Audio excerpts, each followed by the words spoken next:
All right, so today's video is going to be all about credit. And the whole premise of this video started because my friend, Ryan, behind the camera, asked me if it's better to keep a balance on your credit card for a higher credit score.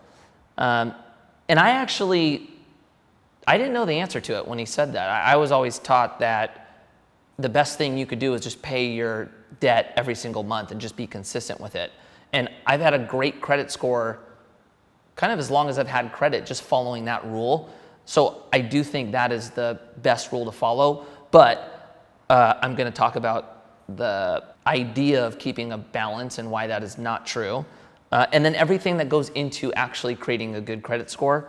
We're going to use FICO as the metric because I think that's what most people, most banks gauge as far as your risk to lend to. So we're going to go into what creates a good credit score. Before we go in, I'm going to ask if you guys could hit the like and subscribe button. It's huge for us. It helps all these videos get out to more people. It really helps our mission to just make an impact on as many people as possible and teach them about money and how to be successful with it.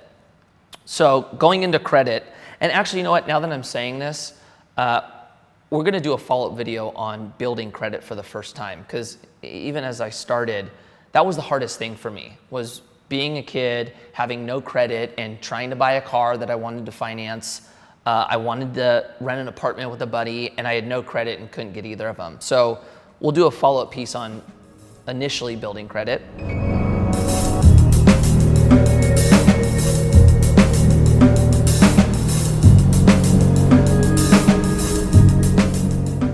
But for right now, we're going to go into how to create, or what goes into a good credit score. We're going to use the FICO example. And these are the 5 metrics that go into it. So we're going to go, gosh, this is okay. So we'll go here,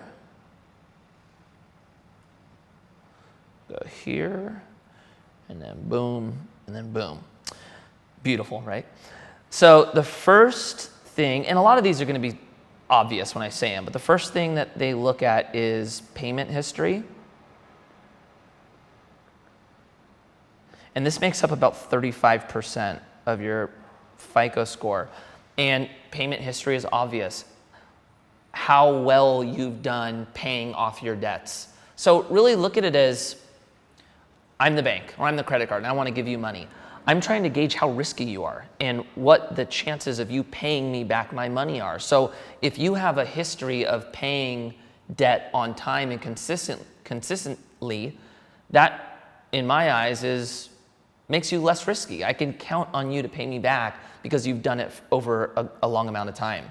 So that's a big one, and that goes back to how I started. Make sure you're paying your debts every single month. That is by far the best thing you can do. The second one is going to be amounts owed. And now this kind of goes into what Ryan said in the beginning.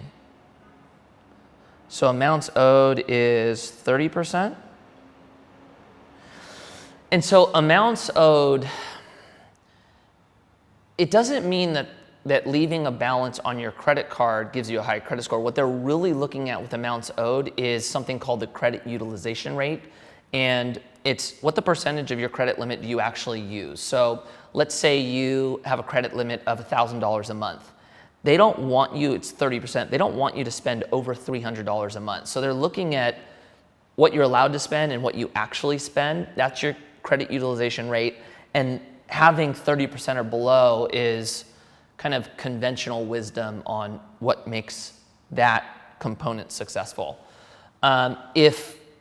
And credit cards do this, if they're not giving you a high enough amount and it's just too hard to live in that 30% window, start asking for a higher credit limit and then don't spend more money. Just ask for it. If you're getting $1,000 a month, ask them to bring you up to $2,000 and then still only spend the $300 a month.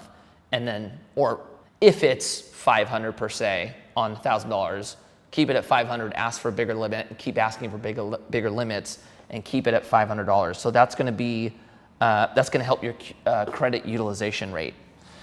Next is going to be length of credit history. And this makes up about 15%. And so on the first one, the payment history, they just want to see that you're consistently paying. On length of credit history, they want you ultimately to have accounts open for a long time. So the longer you've had an account open, the more time they get to gauge you on, and they do like that. They don't want you opening and closing cards. And if you've ever heard this, have you ever heard people say if you open a card and then you basically don't want to use it anymore, not to cancel or close the card, just to put it in a drawer and never use it?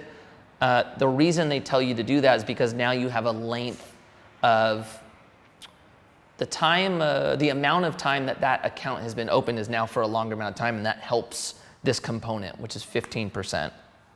Moving into a smaller one, this makes about 10%, and this is credit mix.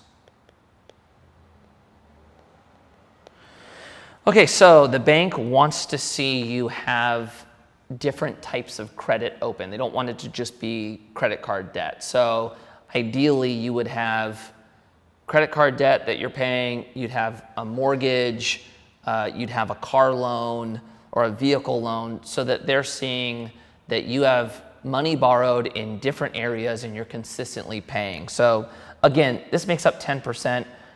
As we're going through this, you could see the importance of just paying and continuing to pay over a long amount of time, but credit mix is a component of it.